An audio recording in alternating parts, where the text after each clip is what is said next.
Thanks everybody. If everyone's good to go, appreciate you being here this afternoon, and I'm here with the Transport Minister Joe Halen to announce that we've struck an agreement with the combined rail unions in New South Wales to ensure that trains will be operating this weekend.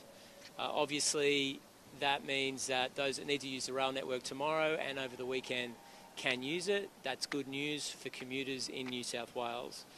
I need to also say that intensive bargaining will begin between the government and unions in New South Wales over the next 2 weeks, with a view from all sides to get a long-term deal across the unions that cover rail in the state that will last multiple years. We believe that there's enough good faith in the room to get that agreement in a short space of time, and the government and the unions have committed to that.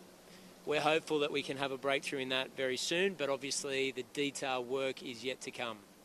The unions have asked the government, and I've agreed, to run as many 24-hour train services this coming weekend as possible. We are working with Transport for New South Wales to ensure that crews, operations are in place and are available to do just that. So they will be available, some tonight, many tomorrow night, and most the night after that, although we might have full coverage, 24-hour coverage across the main train lines in Sydney on Friday evening, but we're still working through the logistics of that. Fortunately, the union has also agreed to not apply 109 industrial bans as of Monday through that intensive negotiation with the New South Wales Government, which we're grateful for. It means that we avoid industrial action now and means that we can get in the room to nut out a good faith deal between the unions and the government to have an enduring agreement. We're very grateful that this agreement is in place for the weekend, and we're hopeful for a longer term award and agreement in the coming days. Once again, I want to apologise to the commuters of Sydney, those that rely on public transport in the state, whilst I acknowledge that thus far there hasn't been disruption for the millions of people that use public transport. There would have been thousands of people that made alternative arrangements on Friday and Saturday and will prefer to go down and use those other alternative forms of transport. I apologise for that. We genuinely don't want disruptions to the transport network, whether they actually come into effect or not. So I'm hopeful that the 2 weeks of intensive bargaining reaps an agreement. I'm confident that both sides go into that bargaining with good faith, and hopefully we'll have more to announce about an agreement with the combined rail unions in the coming days. And I'll pass over to the Transport Minister. Thanks, Premier. I am pleased that we've been able to reach an agreement with the unions, meaning that Sydney-siders can get where they need to go on Friday and Saturday over this weekend. We apologise for the uncertainty that this presented for passengers across the weekend and that people have had to make alternative arrangements. But that was a better scenario than not having notice, and we want to always do our very best to give passengers the information that they need. The good news is, though, that they can get where they need to go this weekend, as we have reached that agreement with the union. And I do want to thank the combined rail unions for the constructive and good faith manner in which they negotiated and were able to reach this outcome with us this afternoon. I am pleased that it does provide us that 2-week window where the 109 bans will not be applied. That will allow us to run a reliable train service for the millions of people that need it each and every day across Sydney, while also intensively negotiating to reach an outcome. That's certainty for passengers and certainty for the workforce as well. I want to be clear, the difference between our ability to run 24-hour services on part of the network this weekend is because those bans are lifted, and also because we are maintaining that critical maintenance. We're really pleased to be able to continue to work constructively with the workforce, not only to provide those services, but also to maintain our network well. Thanks, Joe, and we're both happy to take questions. Is the gradual kilometre restriction one of them, and the 24-hour ban one of them as well, so we're not standing here again next Thursday? Yeah, so the bans will be lifted as of Monday for that 2-week intensive period. And obviously the government has agreed to run as many 24-hour services this coming weekend. But yes, it'll be clear running. They won't be applied for that 2-week period, hopefully in the service of a long-term agreement between the union and the government. Can you give any guarantee that we won't be back here in 2 weeks with another unprecedented strike on the cards? I mean, in all honesty, I can't give that guarantee. Ultimately, this does rely on an agreement being reached between the government and the unions. I've got to have complete transparency and candour with the travelling public, with the people of New South Wales, but I am hopeful that there's enough goodwill in the room, and I've seen that up close over the last 2 days to indicate to me that a deal is there to be done. Love to have done a long-term deal over the last 2 days, but when you've got so many unions applied to so many different modes of transport in so many different sections of transport for New South Wales, it just wasn't possible to get it done in such a short space of time. That's not an indication of a lack of will. It's just a lack of time, frankly. That was the one resource that we didn't or couldn't renew, and we were running out of time in terms of the travelling public. So an interim agreement effectively now, and hopefully a longer-term agreement over the next 2 weeks. Do you mind, without, you can't disclose what happened in that 3-hour meeting, how close, when you guys came up much later than we thought, how close to the wire was it that there would be a shutdown? Can you give us a glimpse of what happened in that meeting just now? Well, look, there was intense negotiations for 2 days, beginning yesterday, last night, very early this morning, and through lunch, interrupted by question time, and obviously into the afternoon. But you know, the subjects to be negotiated were of substance, and they did need to be sorted out. There needed to be no ambiguity about what was agreed, and then when the outline of a deal was agreed, clearly we have to make sure that our departments, our senior public servants understand the perhaps unintended consequences of that. And the union leaders run democratic organisations, so they need to be able to speak to their members and delegates as well. So I apologise for how long it takes, but these are long-standing, very difficult, complex negotiations. Is it not an indictment on your minister that intense negotiations only started a day or two? No, absolutely not. And you're not going to find a more committed, empathetic, hard-working Transport Minister than Jo.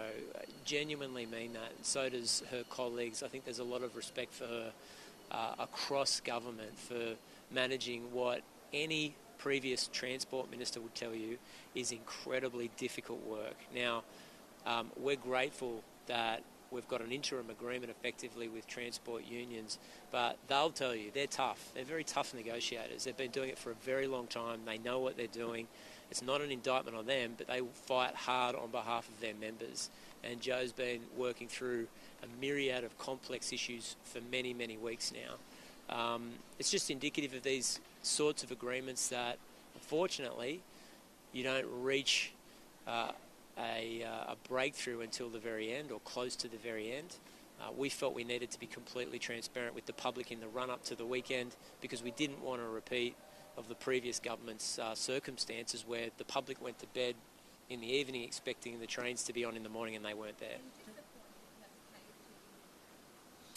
No, I mean, I think both sides gave in relation to this. We're grateful that we can get 2 weeks of clear air and their bans won't be applied.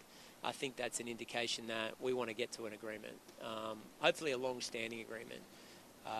And in the process, continue to build more public transport resources for the state. I think it's often forgotten that, and we haven't forgotten, but in all of the billions of dollars that is being pumped into brand new public transport infrastructure, we still rely on the men and women in our public transport network to deliver services to millions of people. And sometimes it's a difficult job. It's often demanding. We appreciate that they do it every day. It's also important to note that the Secretary of Unions New South Wales has been in Parliament up here for the last 2 days through the night and early into the morning, helping us driving the negotiations as well. Was it Mark Morey that sorted it out? Union have said across the week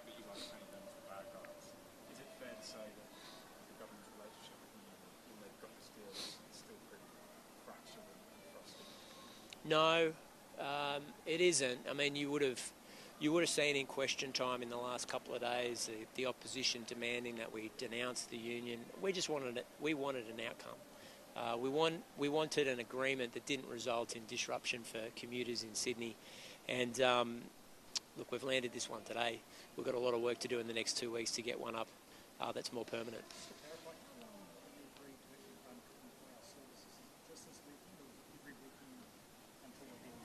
Just this weekend. Yep.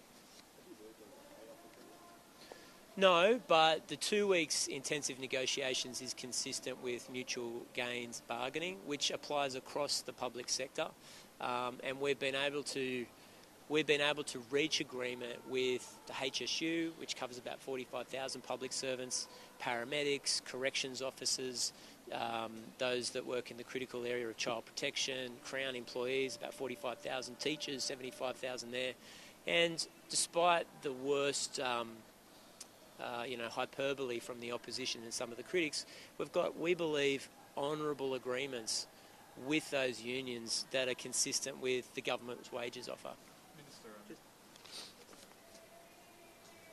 without repeating your answer next 2 weeks, can you give us a glimpse of your game plan for these intense bargaining periods and how much of a priority will be in self-enforcement? Well, this is an absolute priority for the government. As I've always said, my number one job is to keep our city moving, to make sure people can get where they need to go and they have the information that they need to plan their lives. And secondly, of course, that we continue a good working relationship with our transport workforce, and that includes intensive negotiation with their union representatives to get a long-term outcome so that we have confidence for passengers and we have confidence for the workforce. 2 days ago you were saying that running 24-hour trains would cripple the network, would be impossible, you couldn't do it.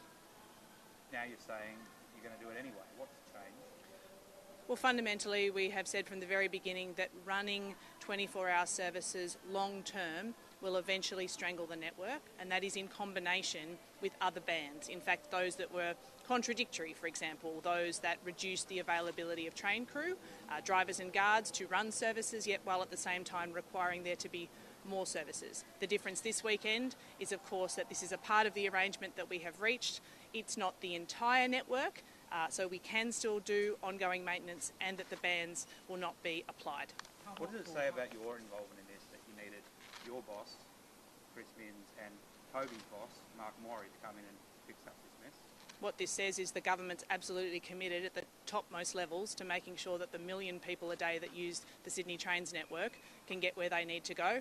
Again, so that we can make sure that business has confidence, that commuters have confidence, that people can get to school, that they can get to the services that they need. This is an absolute focus on the government, and of course that comes all the way from the top, all the way down, because we care about the people that rely on public transport each and every day. And haven't you just kicked the can down the road by a fortnight? We've made good progress, and I'm really pleased about the constructive, genuine, good faith way that the unions have agreed and have negotiated. I think that is indicative of the commitment on both sides. Both parties want to see this agreement reached, and this is actually confirmation of what has already been said publicly both by the government and by the unions, that we want an outcome by Christmas. Now we have an even shorter time frame to reach an agreement.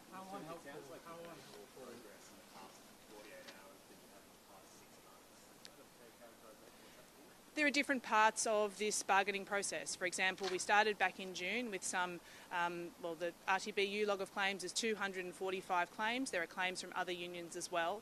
The bargaining room is some 90 delegates representing all of the combined rail unions, and we worked our way through each and every one of those items in the log of claims. Now that is a long and important process for the combined rail unions, and we've done that in good faith. That has resulted in a section of the process being resolved. Now we are down to some of the other elements, including wages, but this is an ongoing process. It's bargaining has occurred between governments and their employees for a long time. This is just another example of it.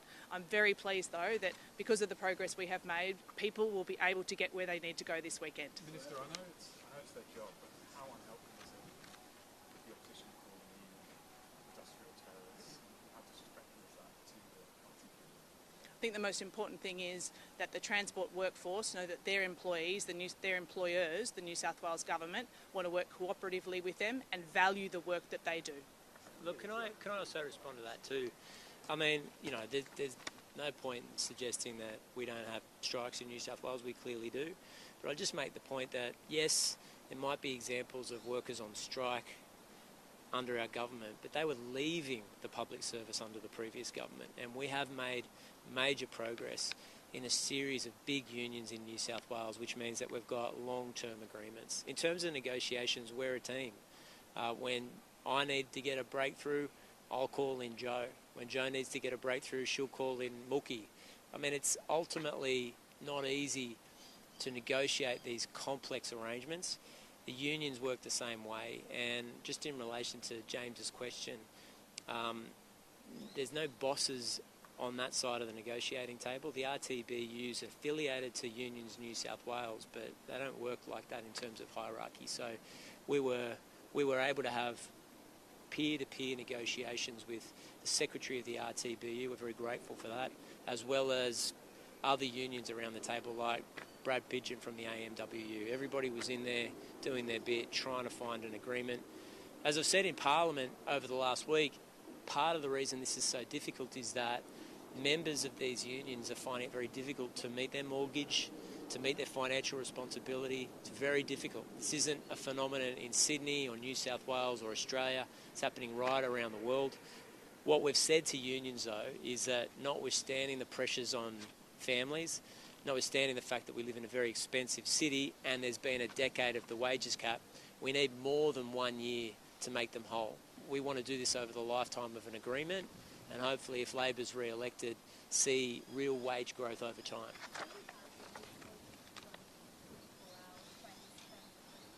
Yeah, it's not a realistic long-term option for the government. We can do it in an ad hoc way, and Transport does it on New Year's Eve. We were able to do it last weekend. We're going to do as many as we can this weekend at the union's request, but every weekend forever, it's just not possible to do it. The main reason for that is that so much of the maintenance and repair of the transport system operates because people are incredibly hard-working and their job starts at 2 o'clock in the morning when the line's shut down. Sorry? Look, obviously we're going to negotiate on all of those things. The heat's on us to get an agreement. I think the union feels the same way. And as I said, it would have been great to get a long-term agreement negotiated in the last 48 hours.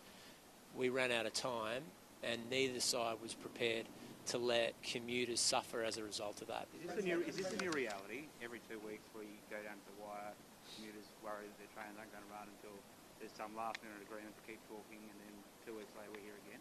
No, I mean, that hasn't been how it's played out previously. And it is over the past 2 weeks. Well, it's happened this time, so it's happened once, and we're gonna work to get an agreement over that 2-week period.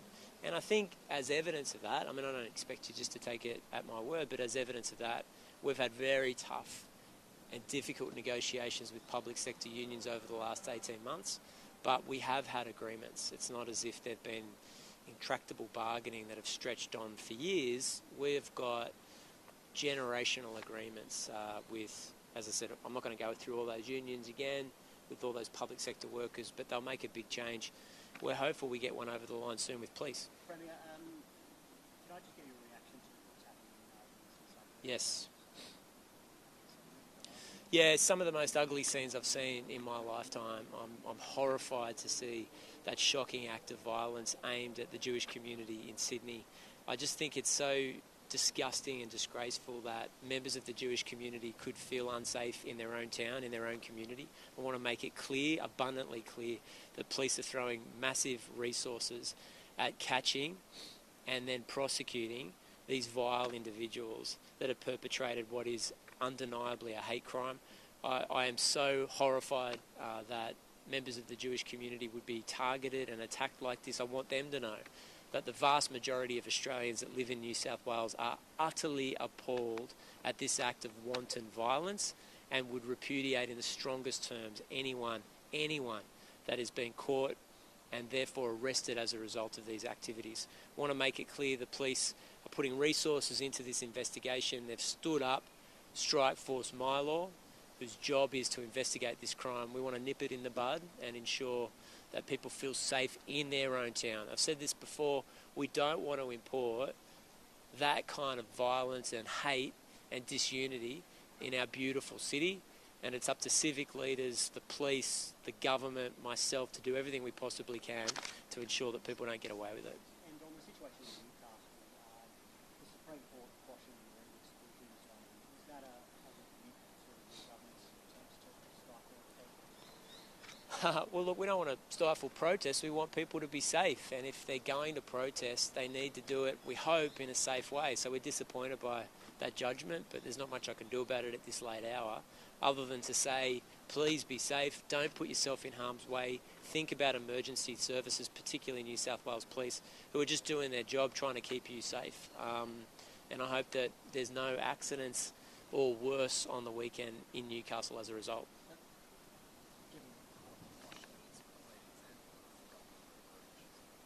Well, I would argue no, but obviously that's their decision. Do you know, do they still risk arrest because the original Form 1 application? Yeah, they haven't lodged an additional Form 1 application, so the application was lodged, it was rejected by the Supreme Court. My understanding is the activists pulled all further Form 1s. And if you blockade a port, if you go into restricted areas, you run the risk of being arrested. But I don't want to, given I've been locked in negotiations all day, I think it probably best for me to get briefed up on the ramifications of the Supreme Court decision. It was an oral decision. It was only handed down moments ago. So I'll have more to say by media release if there's anything further to say. What's your message to Well, I'm very, very happy that we've got an even flow back on the transport system in New South Wales, and I'm sure people will be rocking out in the free world.